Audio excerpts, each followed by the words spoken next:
Welcome to Carrie's Kitchen. Today we are making cinnamon bread. Ingredients and recipe will be listed down in the description box.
And it's ready.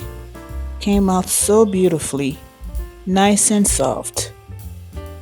Until next time, bon appetit!